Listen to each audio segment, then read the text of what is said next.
Bonjour à tous, ici Mr. Strange. Nous allons continuer sur la programmation orientée objet.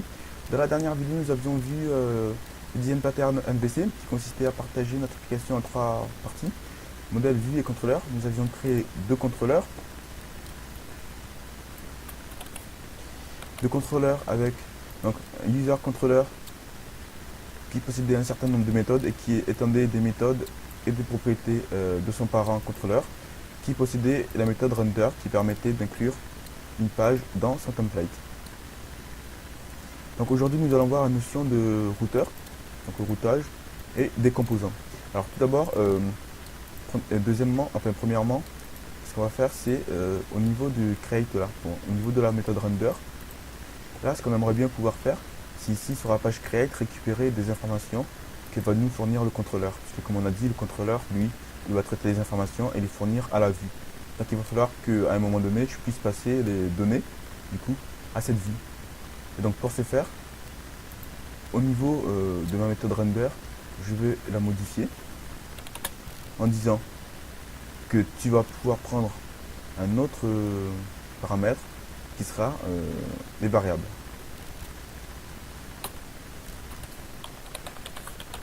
Donc pour lui passer les informations, je vais le passer sous forme de tableau. Donc en faisant data, compact data, ce qu'il va faire c'est créer une clé data. Il va essayer de trouver la variable qui s'appelle data. Et il va lui fournir les paramètres, enfin, les valeurs correspondantes.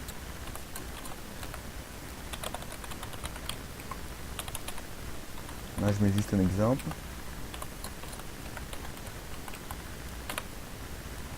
Alors donc je vais passer cette information là à ma vue. Donc pour ce faire, ce que j'ai déjà fait c'est créer une variable qui sera un tableau donc vide par défaut. Et au niveau de require, ici, ce que je dois faire c'est un extract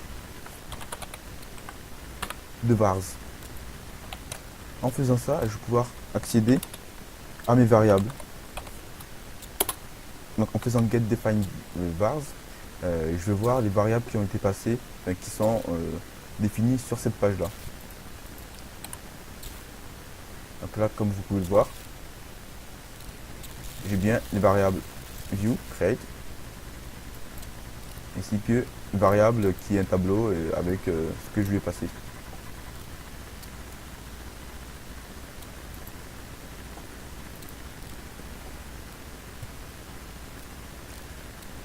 Voilà. Alors, deuxièmement, au niveau des URL là, imaginons que par exemple, donc on a notre, imaginons qu'on appelle la méthode show qui permet de montrer un utilisateur en particulier.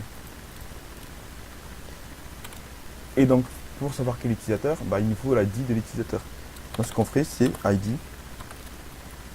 Et ce qu'on pourrait même rajouter ici, on dirait, on veut que cet utilisateur ait un slug. Par exemple, petit. Donc, ça sera par exemple son nom. Alors, la première remarque que l'on peut faire, c'est que bah, l'URL là, elle est tout bonnement dégueulasse et pas forcément très pratique. Et deuxièmement, au niveau du référencement, comme vous le savez, les robots Google, ils référencent via les URL. Et à partir du moment où on fournit plus de deux paramètres en get, le robot devient un peu moins efficace, on va dire. Donc nous, ce qu'on aimerait bien avoir ici, plutôt que d'avoir cette syntaxe dégueulasse, on va réécrire l'URL. Donc en faisant directement, en fournissant la page, en disant je sépare ma page par un tiret, avec un autre petit tiret, puis le slug. Alors évidemment, si je fais ça, il me dit qu'il ne connaît pas la page show-5-petit. Donc c'est normal, elle n'existe pas. Donc ce qu'il va falloir faire ici, c'est faire de la réécriture d'URL. Donc en utilisant htaccess. Donc htaccess pour le serveur MySQL, ou sinon sur le serveur Nginx, il faudra utiliser la syntaxe Nginx. Donc je crois qu'il existe des convertisseurs htaccess et Nginx.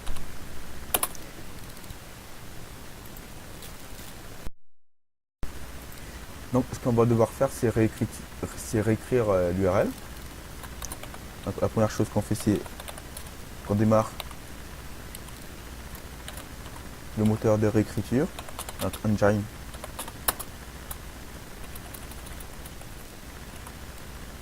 On.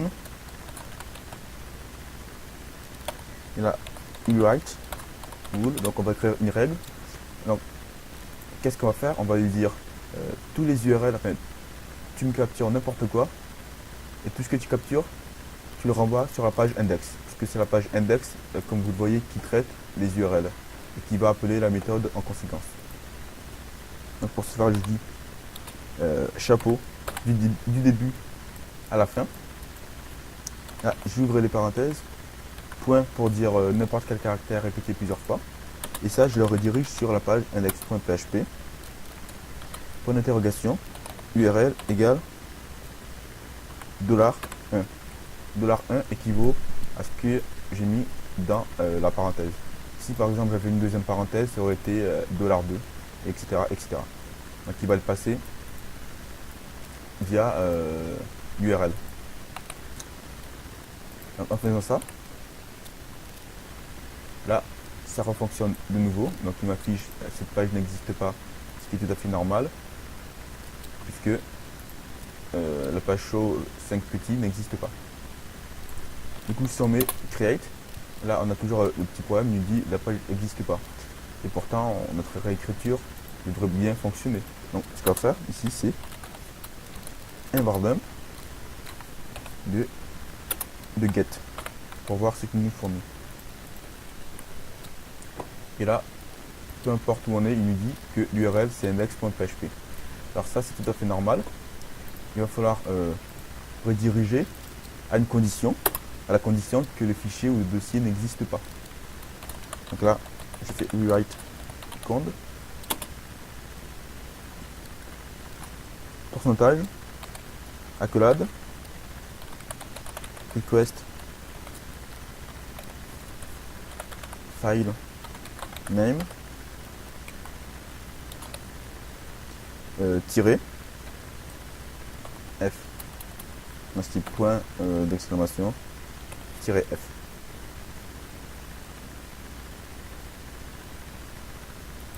Et cela, pareil pour les dossiers. Donc si les dossiers existent, tu ne réécris pas. Et là, vous voyez que ça fonctionne parce que l'URL, c'est bien create. Alors imaginons quand même qu'on veut pouvoir passer les paramètres quand même comme ça, en disant ID 5. Si on veut quand même faire comme ça, ce qu'il va falloir faire ici, c'est lui rajouter un drapeau, c'est-à-dire qui s'appelle QSA-L, pour lui dire si j'ai des paramètres en get, tu les passes quand même.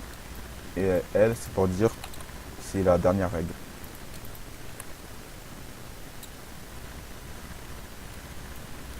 Voilà.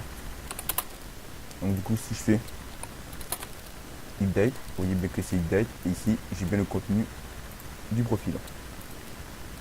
Par contre, donc à ce niveau-là, c'est fini. Et par contre, j'ai toujours ce souci là. Et là, ça veut dire que pour chaque contrôleur, que pour chaque URL, je vais devoir faire une vérification, appeler le contrôleur. Donc si c'est un contrôleur différent de user contrôleur, donc, bon ici là j'ai qu'un seul contrôleur, ça va pas trop poser de problème. Par contre, dans le cas où on va créer un gros projet, on aura par exemple 5 contrôleurs avec 20 méthodes chacun, là ça va devenir un peu long et laborieux de devoir faire ça. En plus, c'est pas très pratique ni très lisible du tout. Donc ce qu'on va rajouter ici, c'est notre routeur.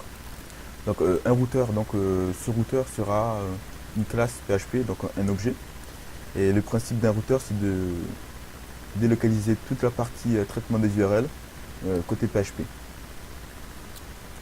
Par exemple, on va dire lorsque l'utilisateur va sur cette URL là, quand il tape update, ce que va faire notre routeur, c'est qu'il va vérifier l'URL, il va l'analyser, la traiter, et appeler le contrôleur ainsi que la méthode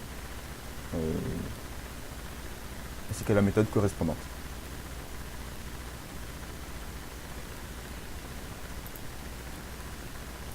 Et ainsi, le fichier htaccess, on n'aura pas à le toucher. Donc ça, c'est une bonne chose. Alors mon fichier, enfin mon routeur, je l'ai déjà en fait, il existe déjà, puisque je l'avais créé déjà dans un autre tutoriel que je vais vous montrer.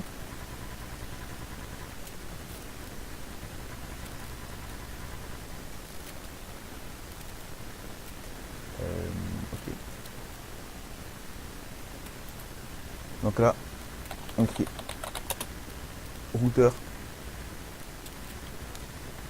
POO P PHP. Et donc, c'est ce tutoriel là. Donc, je l'ai fait en janvier 2017, il me semble. Voilà, janvier 2017, donc il date un peu. Mais ça sera à peu près la même classe que celui que je vais utiliser maintenant. Alors donc ici c'est le premier tuto et là des améliorations qui ont été apportées. Alors vous pourriez très bien utiliser le routeur de GraphiCart qui lui gère quelque chose de plus, c'est les routes en poste. Donc lorsque par exemple l'utilisateur est sur un formulaire et qu'il va appuyer sur envoyer les informations, là on va pouvoir gérer avec une route. Donc, du coup moi je ne le fais pas. Et deux trois choses en plus. Donc je vous conseille d'aller voir ce tutoriel parce que je ne vais pas vous réexpliquer, enfin, je vais vous réexpliquer assez brièvement le code ici là, mais je vous conseille d'aller voir le tutoriel et je vous conseille de le faire pour réussir. Voilà. Donc ici on a notre routeur. Donc c'est une classe statique, donc toutes les méthodes et les propriétés sont statiques. Alors là d'ailleurs pour dire que une classe statique, on aurait pu mettre ici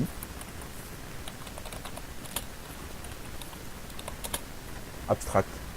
Ça signifie tout bonnement, lorsqu'on va voir ça, on saura que notre classe est une classe purement statique. Alors j'ai quand même une méthode qui est non statique, donc je vais laisser classe et puis comme j'ai l'habitude de mettre classe, du coup je le mets. Alors celui que je crée dans le tutoriel, ce n'est pas une classe statique.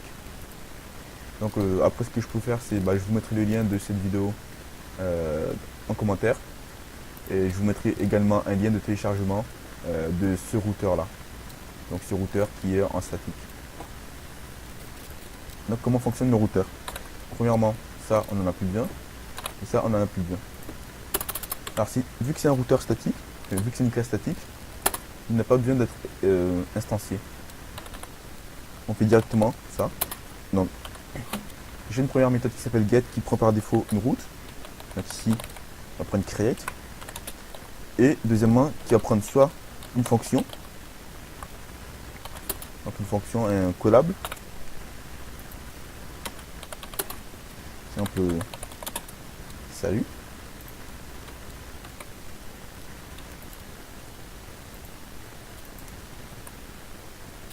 si on fait ça ne va pas marcher tout de suite.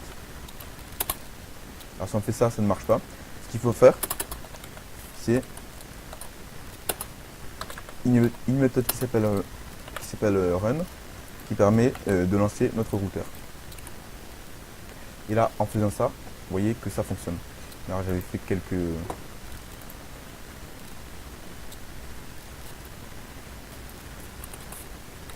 alors comme je vous l'ai dit, je vais vous expliquer assez brièvement le code parce qu'ici le but ce n'est pas de vous réexpliquer ce que j'explique déjà là-dedans. Donc là vous voyez qu'il me renvoie mon salut. Alors ça c'est bien, mais par contre si on a un long code, là ça va être là on va pas mettre tout notre code là-dedans. Et de plus on a besoin d'aller sur la page en question.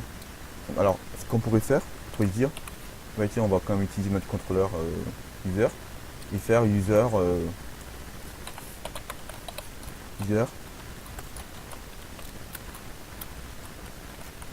create. Donc si je fais ça, ça fonctionne. Alors non, ça fonctionne pas pourquoi parce que c'est ce qu'on appelle le scope. Et étant donné qu'on déclare notre variable ici avant, on n'y a pas accès à l'intérieur de notre routeur. Donc, ce qu'il faut faire pour pouvoir l'utiliser, on peut faire comme ça, use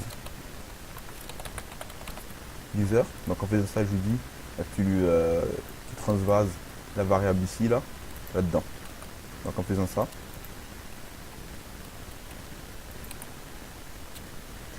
cela fonctionne. Par contre, le souci, c'est que faire ça, c'est chiant. Et en plus, on va devoir appeler quand même nos contrôleurs. Donc ça, comme je vous l'ai dit, c'est inutile. Alors, la deuxième façon de faire, plutôt que de faire ça, donc ce sera pas, c'est pas la méthode la plus pratique. Il peut prendre en deuxième paramètre, plutôt qu'un collab, une chaîne de caractères qui comporte le nom du contrôleur, donc sans le mot contrôleur. Donc le contrôleur s'appelle user contrôleur, donc je mets juste user, arrobase, et je mets la méthode que je dois appeler. Donc en faisant comme ça, comme vous le voyez, cela fonctionne. Du coup, je vais en faire de même pour la méthode update. Alors là, je mets des slash, mais ce qui fait le routeur, c'est qu'il les enlève. C'est juste pour une question de lecture. Donc, si je fais update, là je tombe bien sur la modification du profil. Et par contre, moi ce que j'aimerais bien, c'est pouvoir passer un identifiant à mon update là. Donc comme je vous l'ai montré dès le départ. Donc moi ce que j'aimerais bien, c'est lui dire, tu vas prendre comme identifiant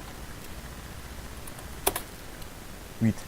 Alors là, j'ai une erreur qui a été gérée par mon routeur, parce que la route elle n'existe pas étant donné que je ne l'ai pas mis. Donc, et l'identifiant, lui, elle est variable.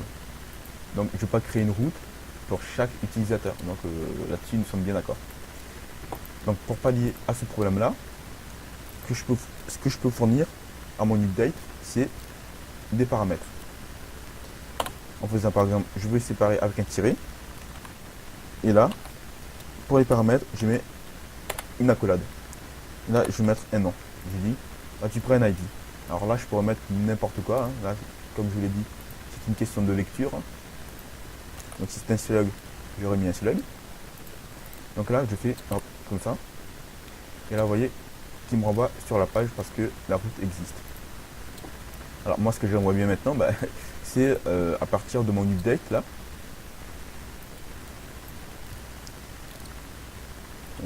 Alors, ça sera pas. Alors, on va plutôt utiliser le sur la méthode show et non update. Si quoi que update, si pour modifier son propre profil, si ça peut servir. Update. Donc pour récupérer le paramètre, ce que je fais, c'est je le nomme tout simplement. Donc je pourrais mettre n'importe quoi. Là, ça n'a pas vraiment d'importance. Toujours. Là, ce que je vais faire, ok.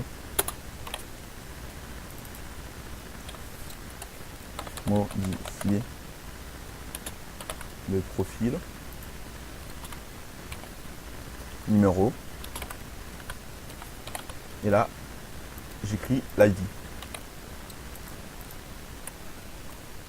Et là vous voyez qu'il y a bien écrit 8. Donc si je mets 9, c'est pareil. Si je mets n'importe quoi, donc si je mets un grand nombre, ça fonctionne. Par contre, une contrainte, c'est que un utilisateur mal intentionné, lui ce qu'il pourrait faire, c'est se dire, ah tiens, là lui ce qu'il veut, c'est un identifiant, donc apparemment c'est un nombre entier. Donc on peut par conséquent imaginer que pour qu'il affiche les informations concernant l'utilisateur, il fait une requête. Donc une requête dans laquelle il va dire select to from table user par exemple, ou ID est égal ID. Et là, le petit problème que l'on peut avoir, c'est que l'utilisateur mal intentionné, ce qu'il peut mettre, c'est ici n'importe quoi. Du coup, s'il met n'importe quoi, ça ne correspond plus à un identifiant, donc ce n'est plus un nombre, et du coup la requête est fausse. Et du coup, ça peut poser des problèmes de sécurité. Donc ce qu'on peut faire, c'est contraindre une URL. Donc grâce à une méthode qui s'appelle with. Donc c'est une méthode qui prend en premier paramètre le nom du paramètre, donc ID, le nom du paramètre, donc il faut évidemment que ce soit les mêmes noms, et qui prend en deuxième lieu une expression régulière. Donc je veux lui dire, ben moi je veux seulement des chiffres de 0 à 9, et ce, répété plusieurs fois. Donc en faisant ça, lorsque je rafraîchis ma page, là je tombe sur l'erreur, comme quoi la route n'existe pas. Donc là je contrains la route en disant je veux absolument une identifiant, un nombre. Donc là en refaisant comme ça, en remettant un nombre, ça refonctionne. Alors en tant qu'utilisateur mal intentionné, je peux toujours essayer et je vais me dire bah, je vais quand même chanter le système en faisant comme ça. Vous voyez, non, ça ne fonctionne pas. Donc vous voyez que voilà, vraiment c'est vraiment très très pratique, niveau sécurité également. Donc alors on va voir vite fait comment est fait la classe routeur. Donc je vous invite encore une fois à aller voir le tutoriel. Donc on va aller là-dedans. Donc on a un ensemble de paramètres qui sont tous des tableaux. Alors on a notre fonction get qui prend la route et le contrôleur. Donc qui enlève le slash du début, il met dans un tableau et il retourne l'objet pour qu'on puisse réeffectuer des méthodes dessus, dans la méthode weave. Là le run qui permet de lancer. Donc ce qu'il va faire dans le tableau, il va parcourir dans le tableau des routes, donc les routes et les contrôleurs. Là ce qu'il va faire c'est matcher est-ce que l'URL correspond à une des routes que j'ai passées. Si c'est le cas, ce qu'il va faire c'est qu'il va appeler une méthode. Sinon, donc si ça ne correspond pas, là il met aucune route. Donc ici ce qu'on peut dire, bah, on peut créer une méthode qui va s'appeler erreur, qui prend rien en paramètre. Et qui va prendre, et on va écrire page ineg. Je sais jamais comment c'est fait inexistant. Inexistante. Il me semble que c'est comme ça. Page inexistante. Là ce qu'on va faire pour que le navigateur comprenne, on va envoyer un header spécifique. Donc un http slash 1.0 parce que c'est la version actuelle 401 note found. Donc en faisant ça, donc maintenant je n'ai plus qu'à remplacer ici par self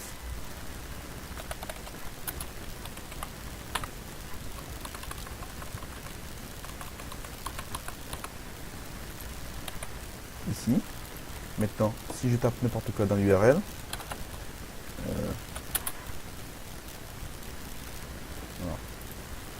la méthode n'est pas statique, donc sans oublier de mettre en statique. Page inexistante, et si je fais F12,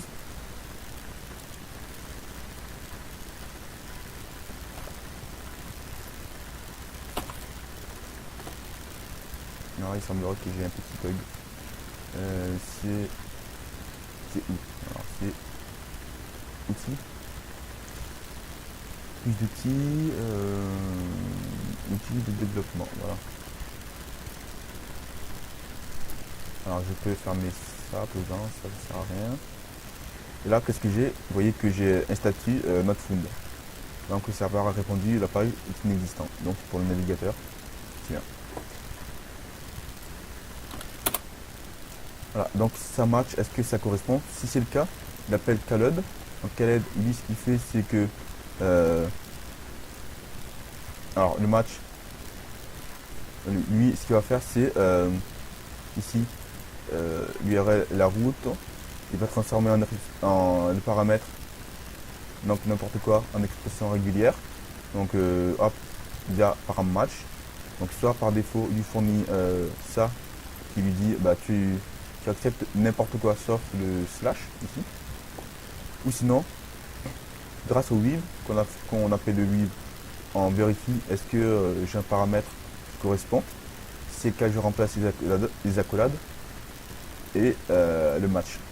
Donc du coup ce qu'il fait c'est qu'il remplace par le nouveau par la nouvelle regex ici. grâce à la méthode with dans laquelle je remplace également les accolades et tout ceci. Donc quand c'est bon, ce qu'il fait, c'est qu'il fait une expression régulière là. Là j'ai rajouté ça pour lui dire si tu as un slash également ici, ce sera la même route. Donc très important, autrement il nous dirait que la route n'existe pas. Donc avec le point d'interrogation, c'est-à-dire qu'il peut être une fois ou 0 fois. Donc si ça ne correspond pas false, sinon je mets donc les paramètres dans un tableau dans lequel j'enlève les premiers trucs qui ne servent à rien. Et donc là on voit la méthode caload. Donc si c'est une chaîne de caractères, ce qu'il va faire c'est qu'il fait un explode avec ce caractère là, donc remplacé par ce que vous voulez. Il appelle notre contrôleur. Alors le contrôleur de base, du coup il n'y a pas besoin de l'appeler puisqu'il est appelé automatiquement. Et d'ailleurs celui-là aussi, grâce à notre autoloader.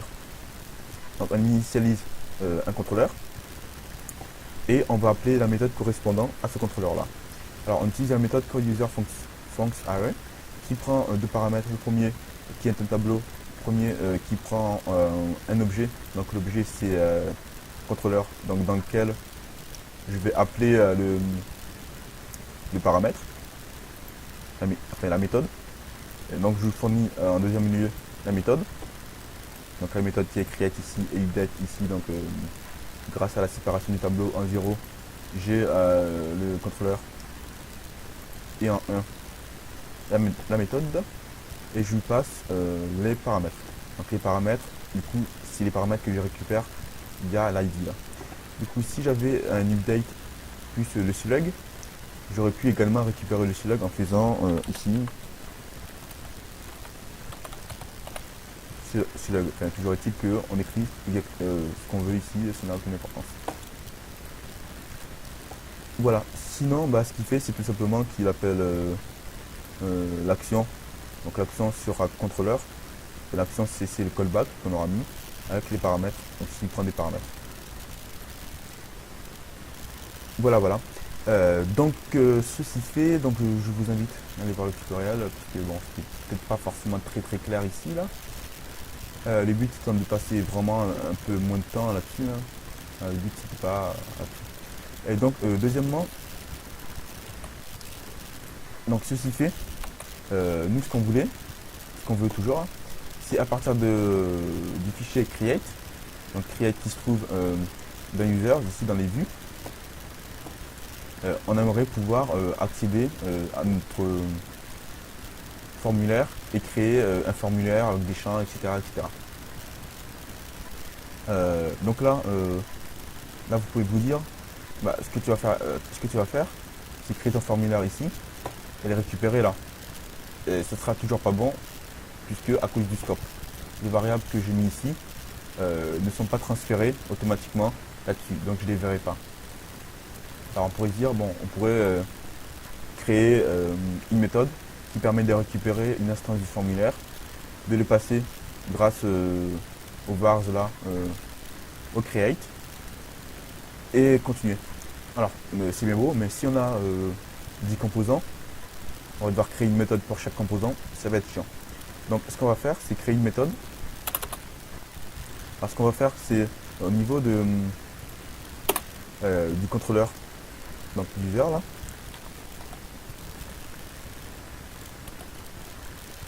Ce qu'on va faire c'est le contrôleur ici. Ce qu'on va faire c'est créer une variable protégée, une protégée qui sera passable à l'enfant, qu'on va appeler composant, et qui est par défaut un tableau. Au niveau de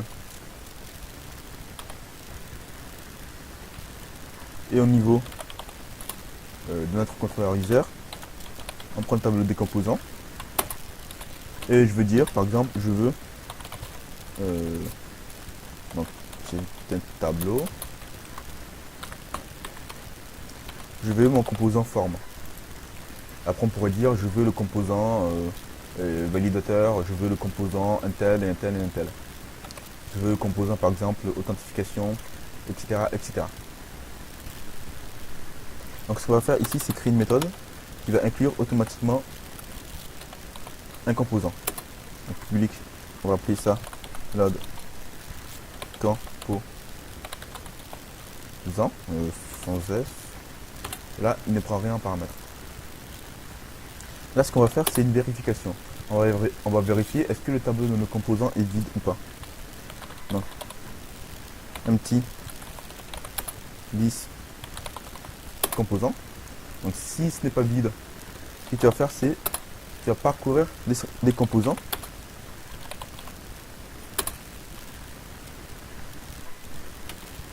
Donc ça, qu'est-ce que c'est? Là, ce sont tout simplement des composants. Enfin, c'est un composant, donc sans S.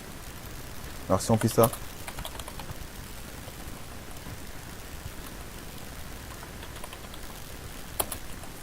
composant, il écrira tout simplement forme, etc. Alors là, on se demande à quel moment est-ce qu'on va exécuter cette action-là. On pourrait se dire, tiens, ce que je vais faire, c'est l'exécuter ici. Alors si je l'exécute dans la méthode, c'est-à-dire que si j'en ai besoin dans chacune de mes méthodes, c'est-à-dire que je vais devoir utiliser le load component. Ça va être chiant, mais on ne veut pas faire ça, donc voilà.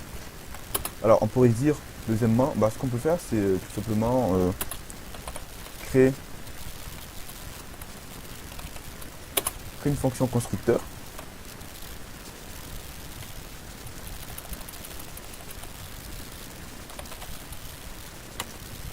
Reprendre la fonction constructeur. Donc, alors si vous refaites ça,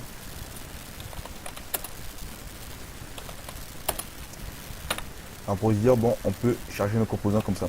Alors si vous faites ça, n'oubliez pas le parent de point construct. Pourquoi? Tout simplement parce que ici j'ai un constructeur.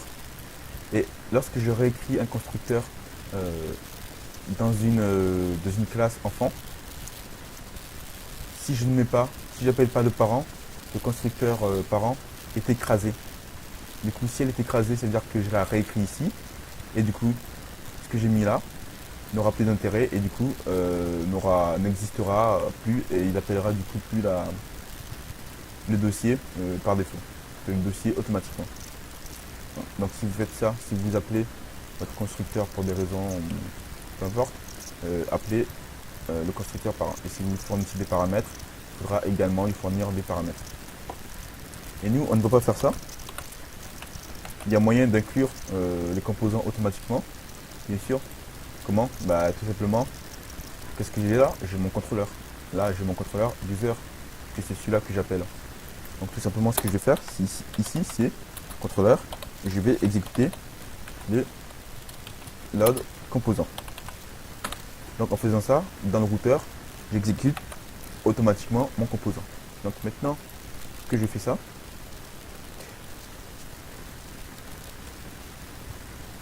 alors j'ai dit user, alors là c'est normal. Alors si je rajoute un paramètre qui n'existe pas, j'aurai cette erreur là.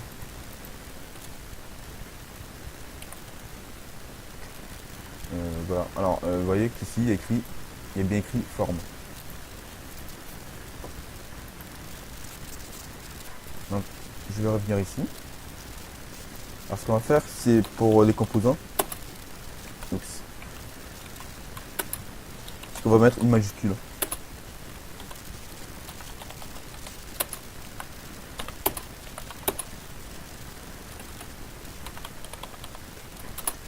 Donc si on réécrit ça, hop. Ok, hop, il prend une majuscule. Et nous, ce qu'on veut pouvoir faire ici, nous, au niveau du create, pour créer un composant, enfin pour créer un formulaire, ce qu'on aimerait bien faire, c'est pouvoir faire le this, ici form, et la méthode. La méthode create. Donc si vous vous souvenez bien, il sert à créer notre formulaire, donc en mettant myform, donc en mettant un nom. Et je voudrais également faire, donc en faisant un écho juste devant. Alors ça.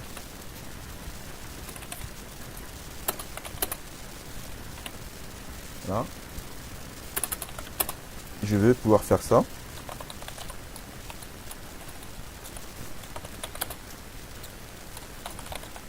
Forme ici.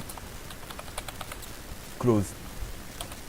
Ou end, je sais plus, je crois que la méthode s'appelle end. End, et là, envoyer. Et j'aimerais pouvoir faire ici.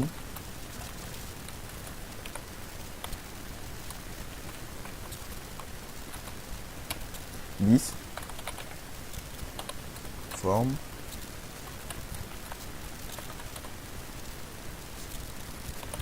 Input. Alors je crois que, je sais plus, je crois qu'il prend le nom. Donc prénom, bon on va mettre des trucs au hasard, pour l'instant ça n'a pas vraiment une grande importance. Prénom et ainsi de suite. Donc bon, si je fais ça, ce qu'il va me dire, bah voilà.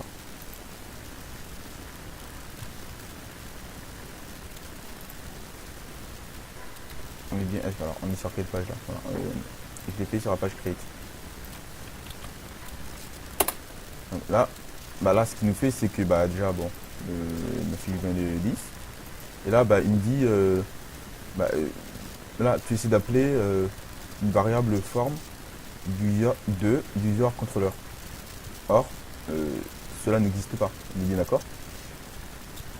Et donc du coup bon du coup il enchaîne en disant bah, la méthode create n'est pas issue d'un objet.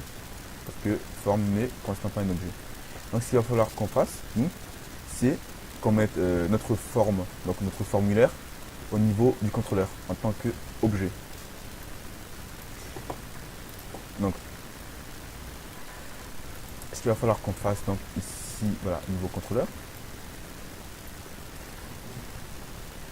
Alors, on pourrait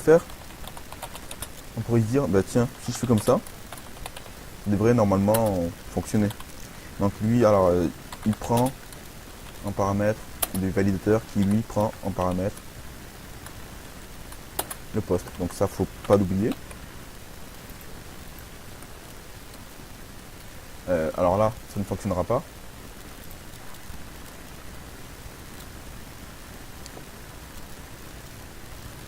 Alors si je reste ça ici, je repère get define vars. Alors normalement, je devrais pouvoir avoir accès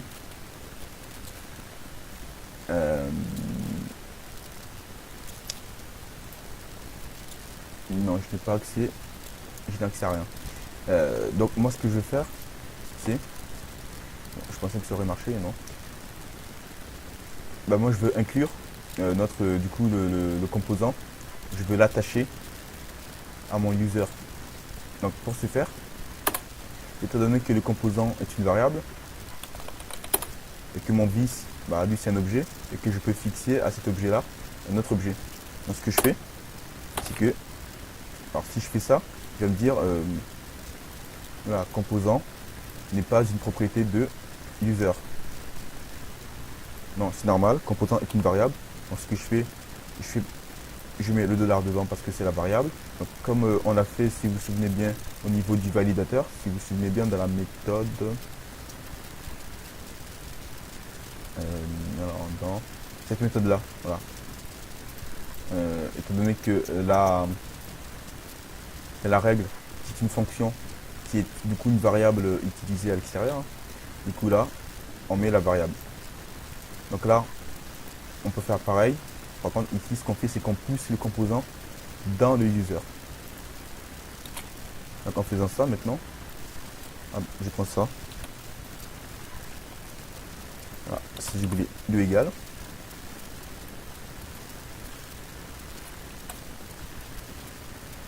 Et le point de virgule, sinon ça va pas. Alors je vais enlever le define vars.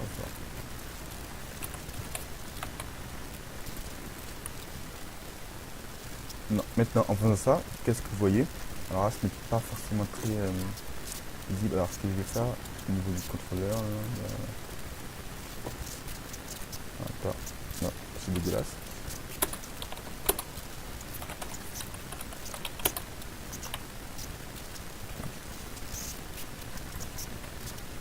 Alors le echo et les ça égale là, ça revient tout à fait à la même chose. Donc, si vous ne connaissiez pas, ben, j'aime bien que vous connaissiez. C'est toujours là-dedans. Il faut que je les sorte. En mettant le truc, il va mieux organiser notre... voilà, donc là c'est beaucoup plus clair. Donc là vous voyez qu'on a toujours notre objet contrôleur, le title, composant, donc ça c'est notre tableau dont on s'en fiche. Users, donc le thème. Et là vous voyez qu'on a en public, donc c'est très important de laisser en public parce qu'on veut y avoir accès depuis l'extérieur. On a un public, une variable qui s'appelle form. Et cette variable là, cette propriété là, bah, c'est un objet qui possède du coup, comme on peut le voir, ces variables. Donc le post, bon, vu que c'est vide puisqu'on n'a rien posté, et qui possède en même temps le valide et le form qui possède le validateur, qui lui-même est un objet, qui possède lui 6 méthodes, et ainsi de suite, et ainsi de suite. Donc on peut avoir comme ça une cascade d'objets à l'intérieur d'objets, etc. Donc dans les frameworks c'est beaucoup utilisé. Et parfois même c'est bien pire que ça là, c'est un exemple petit débutant. Par exemple dans les frameworks tu peux avoir 4 étages d'objets. C'est plutôt assez impressionnant. Donc je remets là-dedans. Donc là c'était juste pour une meilleure lecture parce que là c'est pas forcément très clair. Et du coup, si j'enlève ce que j'avais mis, sauf que je risque quand même d'avoir une erreur à cause du input là qui n'est peut-être pas bon.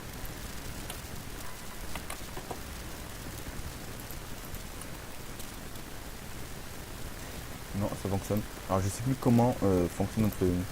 Alors là je vais juste vérifier. Ah oui c'est vrai, donc il prend le texte et les options par le fait. Du coup là le texte il est vide parce que j'ai laissé vide. Donc là ici si je mets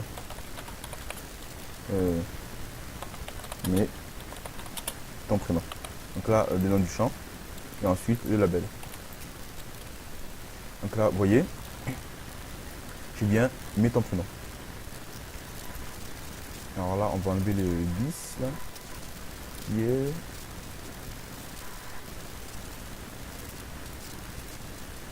au niveau de là, parce que le 10 il commence à prendre de la place. Et donc vous voyez de cette manière-ci, ce que j'ai fait c'est que j'ai injecté ma classe form au niveau du contrôleur. Du coup c'est ce qu'on appelle, c'est ce qu'on va appeler des composants.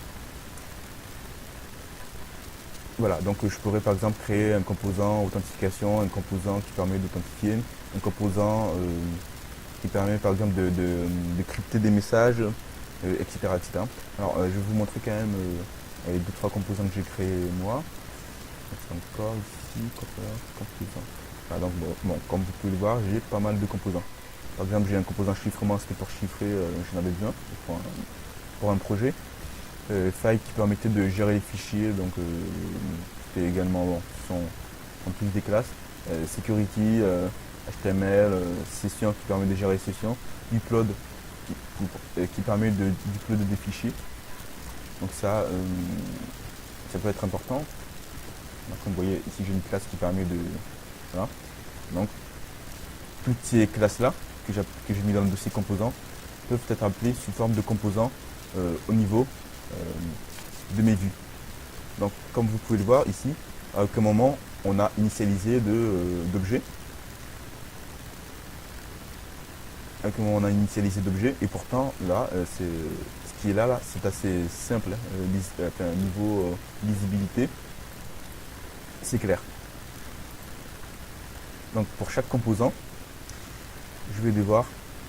Alors ici ce n'est pas bon. Pourquoi? Parce que ici, encore heureux, j'ai que le composant forme là, donc bon forcément il n'y a pas de souci. Par contre le composant c'est une variable.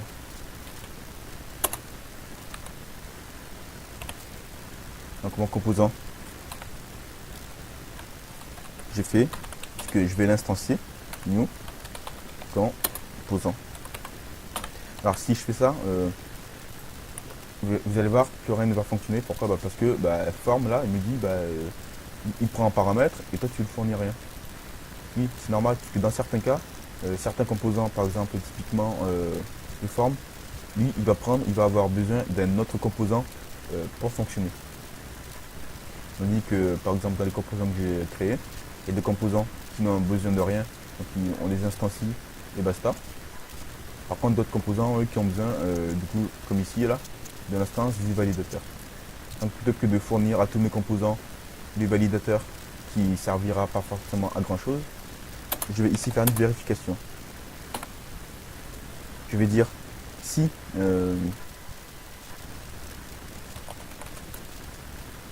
this, alors je sais pas,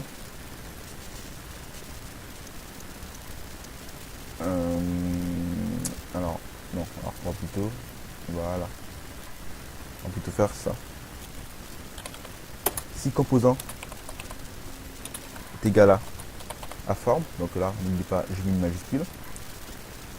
Dans ce cas, seulement j'aurai besoin du validateur qui prend un paramètre lui les posts, ce qui était posté. Alors on m'avait fait la remarque dans une vidéo qu'on pouvait également lui passer les get. Donc alors je sais plus quel abonné m'a demandé ça. Donc, ce que tu peux faire c'est créer une variable param ou ce que tu veux et faire array emerge qui prend un ensemble de tableaux. Et ce qu'il fait avec ces tableaux, c'est qu'il les assemble pour n'en faire qu'un. Donc là tu peux faire simplement get et là post. Ce qu'il fait c'est qu'il crée un seul tableau à partir de ces tableaux là. Voilà. Donc ça peut être utile. Donc alors dans le cas où c'est forme, ok on fait ça. Par contre, il va falloir gérer le cas où ce n'est pas une forme. Donc pour faire ça, je fais tout simplement hop ça, je fais coller et j'enlève ça. Évidemment je pourrais avoir plusieurs conditions, hein. Par exemple si un autre composant a besoin d'un composant différent, je l'inclus, je ferai if si le composant est égal à un tel, alors tu fais ceci, cela, etc. etc. Donc là vous voyez que ça fonctionne de nouveau.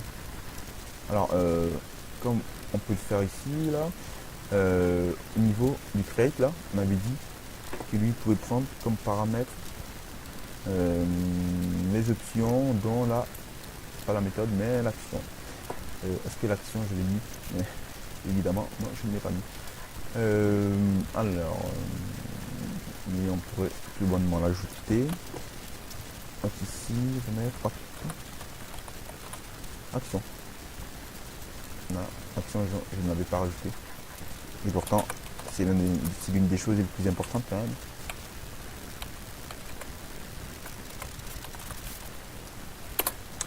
Action.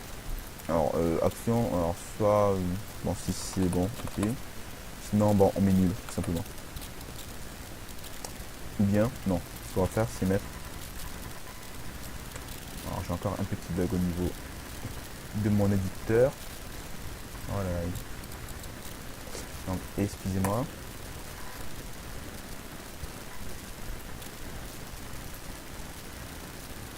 Alors je vais mettre sur pause le temps. Donc voilà.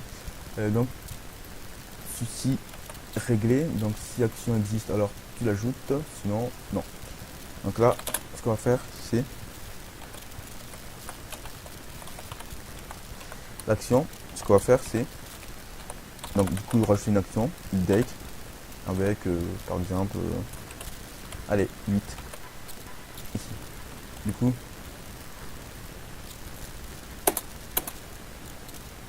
là je mets n'importe quoi. Là si je fais ça, là vous voyez que il me renvoie bien sur la page date-9 et là je pourrais faire ce que je veux, etc. et etc. Il me semble que c'est tout ce que je voulais voir avec vous. Par contre, le souci qui peut se poser ici, c'est que, alors si à plusieurs moments, alors non, à aucun moment je n'aurai deux fois cette instance-là. Tout simplement parce que dans mon composant, dans, si je mets une deuxième fois forme, ce qu'il va faire, c'est qu'il va en détecter qu'un. Donc c'est l'avantage du tableau, hein. Quand il y a deux index les mêmes, il n'y en a qu'un qui en sort. Donc à ce niveau-là, je n'aurai pas de souci, pas besoin de dire si composant existe, enfin si composant n'est pas nul, alors il n'y a pas besoin. Voilà, il me semble que c'est tout ce que je voulais vous montrer dans ce tutoriel. Alors ce qu'on va pouvoir faire maintenant là quand même, c'est que bon, ça commence à faire beaucoup de fichiers à la racine là.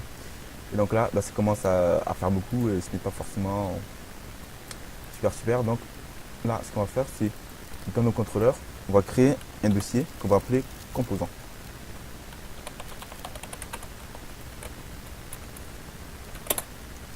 Ce qu'on va faire, comme vous pouvez le deviner, on va mettre nos composants là-dedans. Alors, composant forme, et il me semble que c'est tout. Ici, voilà, là-dedans. Alors, je vais plutôt mettre un C majuscule. Donc bon, si je fais ça comme ça, ça va pouvoir fonctionner. Pourquoi? Parce que l'autoloader, lui, il ne sait pas qu'il doit aller chercher dans les composants. Ici, ce qu'on va rajouter, c'est un else if. Bon là, comme vous pouvez le voir, ça commence à faire beaucoup de conditions là quand même. Donc là, on va dire bon, si qui n'existe dans aucun. Alors tu fais dans contrôleur, non. Composant. Et ce que tu fais, c'est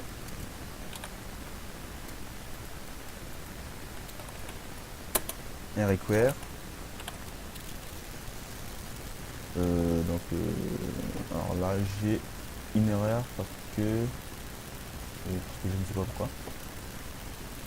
Alors, je ne sais pas pourquoi mon éditeur il a un peu de mal aujourd'hui. Alors ce qu'on peut faire exactement, en plus, c'est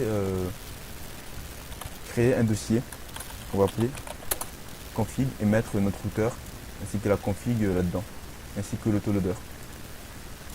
Pour avoir une architecture encore mieux. C'est pas vrai.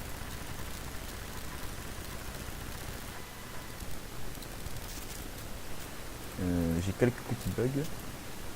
Rien de dramatique bien sûr. Donc là, on met ça ici. Et du coup, on a que fichier htaccess et index à la racine. Alors évidemment, vous pourriez créer un dossier pour vos CSS. Donc que je vous conseille.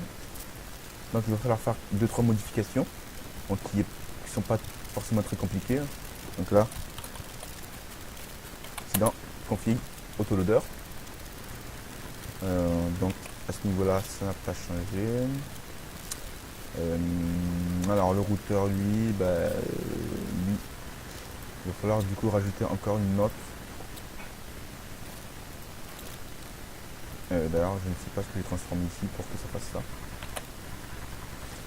Il va falloir au niveau, alors si je fais ça, il va me dire le routeur il est fou, on est bien d'accord, même la classe forme d'ailleurs. Alors la classe forme, tout vient de notre autoloader là. Alors à cause du souci, à cause du souci, il n'a pas pris en compte, j'avais mis composant.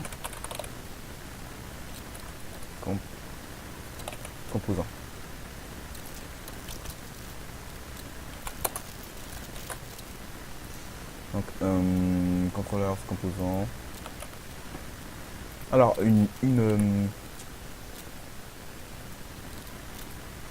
alors un petit détail quand même. Il faudra vraiment faire très attention là au niveau des noms que vous donnez là. Alors pourquoi? Parce que lorsque vous allez héberger votre site sur sur le net, quoi, sur un hébergeur, ce sera souvent des serveurs Linux. Et du coup, eux, ils sont sensibles à la case.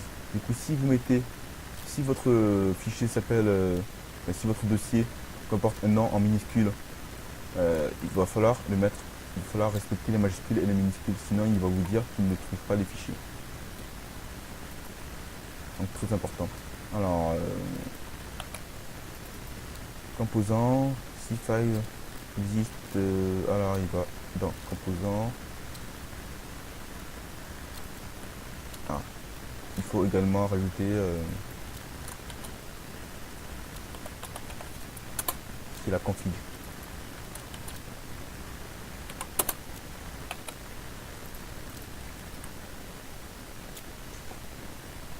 En ligne 28, il ne trouve pas. Il ne trouve pas le ligne 28. Alors, il ne trouve pas le composant. Alors, bon, évidemment, ça vient forcément de l'autoloader. Là-dessus, nous sommes bien d'accord. Donc là, on a autoloader composant se trouve dans controllers avec un S, c'est bien ça. Alors, est-ce que j'ai bien nommé le dossier composant avec un S composant? Il me semble que donc normalement c'est ça.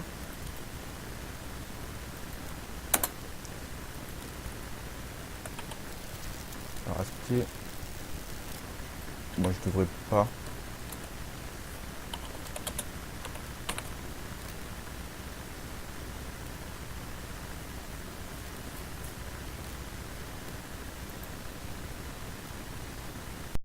il semblerait que j'ai un petit souci avec mon éditeur qui ne veut pas démarrer, donc bon, ce n'est pas très grave. Alors, ce qu'on va faire, c'est qu'on va s'arrêter là-dessus. Donc, petit exercice pour vous, c'est comment résoudre ce problème. Alors, normalement, je l'ai déjà fait. C'est sûrement un problème de synchronisation ou je sais pas. Donc, bon, ça aurait dû fonctionner. Hein. Donc, c'est pas bien grave. Hein. Du coup, bon, normalement, je devrais pouvoir le trouver l'erreur. Et je vous le donnerai si vous ne l'avez pas trouvé dans le prochain tutoriel. Alors, pour la suite, nous allons nous baser sur la création d'un mini réseau social vraiment très basique. Alors pourquoi cet exemple? Tout simplement parce que lorsque vous cherchez des formations sur PHP sur Google, sur YouTube, il y a souvent l'exemple d'un forum ou encore encore pour gérer des articles, etc. Et du coup, bon, je voulais faire quelque chose qui sorte un peu du classique, quoi. Bon, même si ça va ressembler un peu à un forum, ça nous permettra de voir un exemple qui sort un peu de ce que vous avez l'habitude de voir. Voilà, alors est-ce que... Non, toujours pas. Donc dans le prochain chapitre, je pense que nous verrons du coup comment est-ce qu'on va faire pour pouvoir enregistrer les informations de l'utilisateur dans une base de données. Donc on fera quelque chose de un petit peu plus joli ici là. Donc au niveau du CSS, on mettra un petit menu assez simple. Hein, donc on utilisera du tuteur Bootstrap. On ne va vraiment pas s'embêter. Donc dans le prochain tuto, donc nous verrons les entités et comment enregistrer les informations dans la base de données, etc. etc. Voilà, donc on va s'arrêter là parce que ça fait bientôt 1 heure que je parle et ça commence à faire un petit peu beaucoup. Donc si vous avez des questions, n'hésitez pas, mettez des pouces bleus et évidemment je mettrai les liens des vidéos du routeur en commentaire. Et voilà, donc merci et je vous dis à la prochaine.